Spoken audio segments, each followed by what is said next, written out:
सबको God bless you. प्रभु आपको आशीष दे। और ये मेरा पिता का वचन है। बाइबल मेरा पिता है, वचन मेरा पिता है। God bless you. प्रभु आपको आशीष दे। मेरा पिता का वचन आप ध्यान से सुनिए। अब्राम की बुलाहट। यहोवा ने अब्राम से कहा, अपने देश और अपने जन्मभूमि और अपने पिता के घर को छोड़कर उस देश में चला जा जो मैं तुझ दिखाऊंगा, और मैं तुझसे एक बड़ी जाति बनाऊंगा और तुझे आशीष दूंगा और तेरा नाम महान करूंगा और तू आशीष का मूल होगा। आमीन।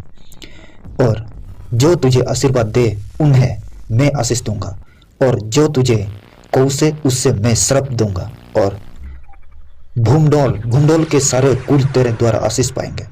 यहोवा के इस वचन के अनुसार अब्राम चला और लूत भी उसके संग चला। और जब अब्राम हारान देश से निकला उस समय वह पहुंचकर वर्षों का था। इस प्रकार अब्राम अपनी पत्नी और सारे और अपनी भतीजे लूत को और जो धन उन्होंने इकट्ठा किया था और जो प्राणी उन्होंने हारान में प्राप्त किए थे सबको लेकर कनान देश में जाने को निकल चला। और वे कनान देश में आ गए। उस देश के बीच से जाते हुए अब्राम शेकेम में जहाँ मोरे का बाज वृक्ष है पहुंचा। उस समय उस देश में कनानी लोग रहते थे। तब यहोवा ने अब्राम को दर्शन देकर कहा, जो देश मैं तेरे वंश को दूंगा। और उसने वहां यहोवा लिए जिसके उससे दर्शन दिया था एक वेदी का बनाई।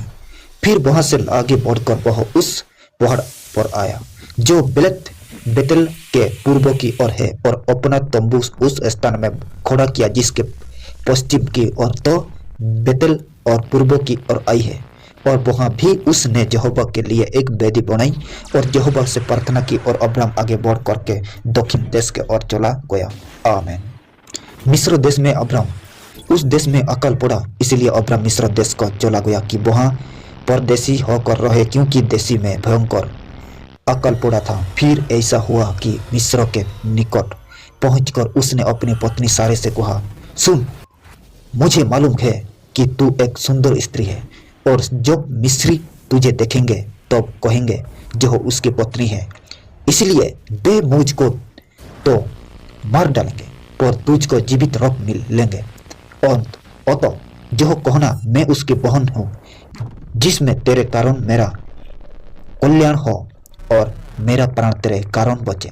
फिर ऐसा हुआ कि जब अब्राम मिस्र में आया तब मिस्रियों ने उसकी पत्नी को देखा कि वह अति सुंदर है, और मिस्र के राजा फेरान की हाकिमों ने उसके देखकर फेरान के सामने उसके प्रशंसा की।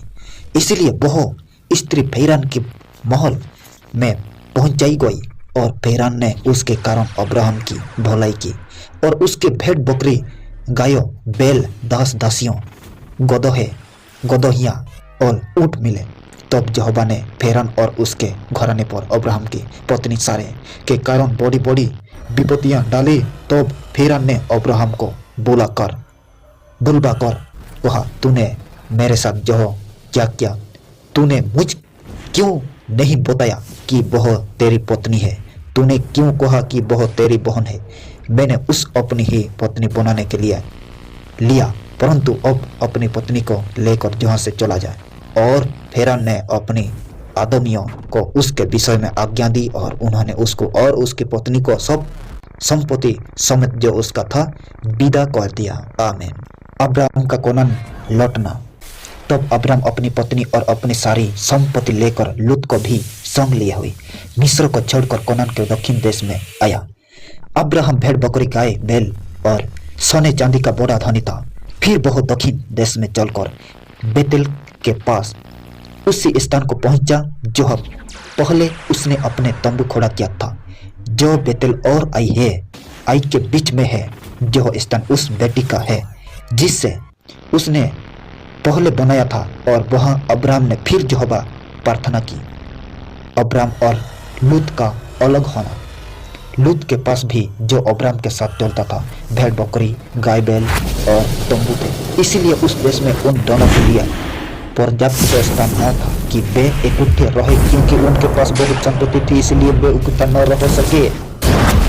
सो अब्राम और लूत की भेड़ दूसरी ओर गाय बैल के जोबाहू में एक झगड़ा हुआ। उस समय कोनानी और ओरिजिन लोग उस देश में रहते थे।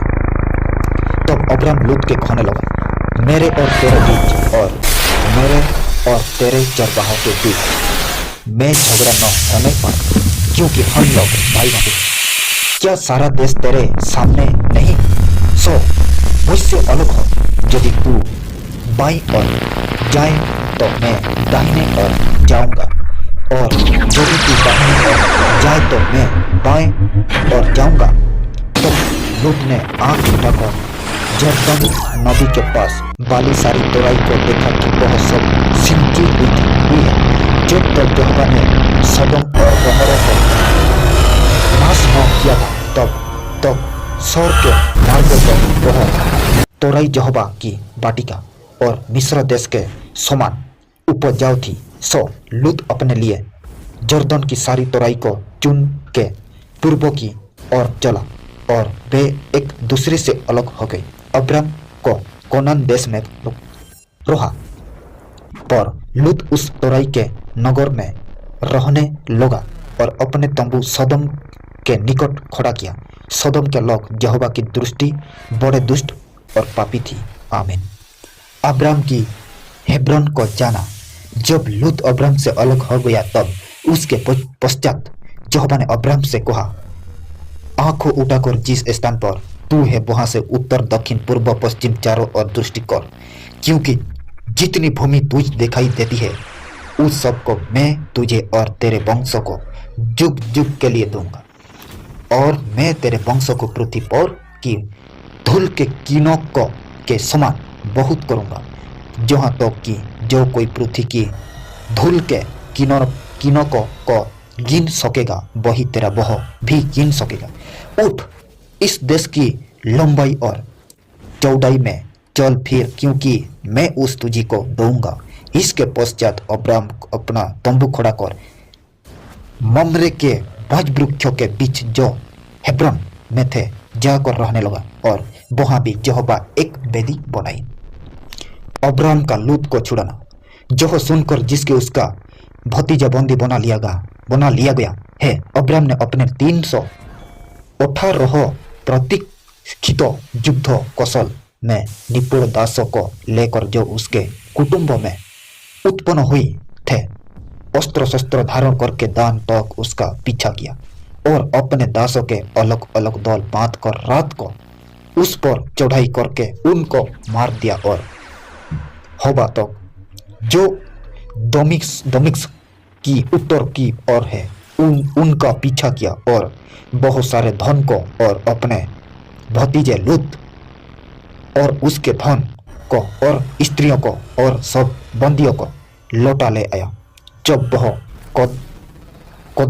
कदोलरा ओमेर और उसके साथी राजाओं को जीत कर लौटा आता था, तब सदम का राजा साबे नामक तोराई में, जो राजा की तोराई भी कहलाती है, उससे भेंट करके लिया आया।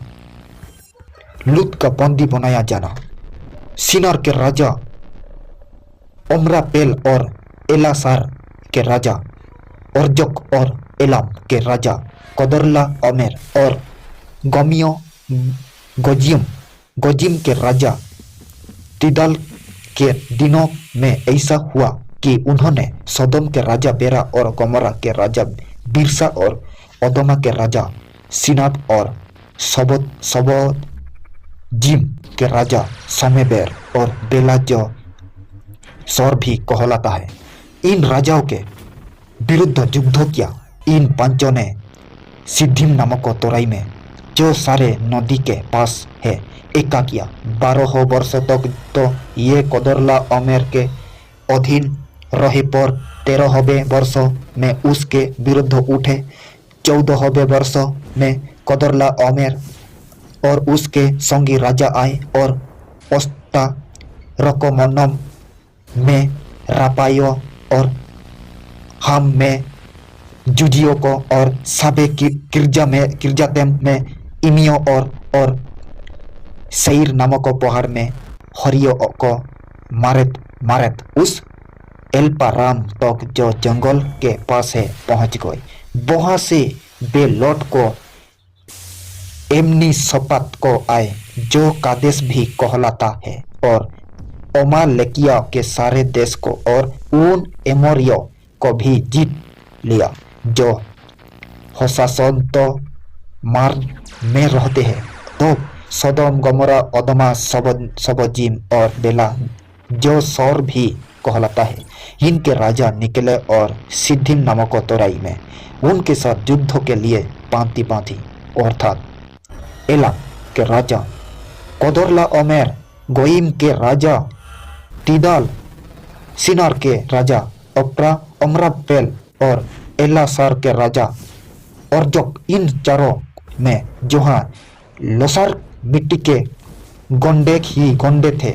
सदम और गमोरा के राजा भागते भागते उनमें गिर पड़े, और जो बच्चे वे पहाड़ पर भाग गए। तब वे सदम और गमोरा के मार सारे धन और भोजन वस्तुओं को लूट लाट कर चले गए, और अब्राम के भतीजा लूत जो सदम में रहता था उसको भी धन समेत वे लेकर चले गए।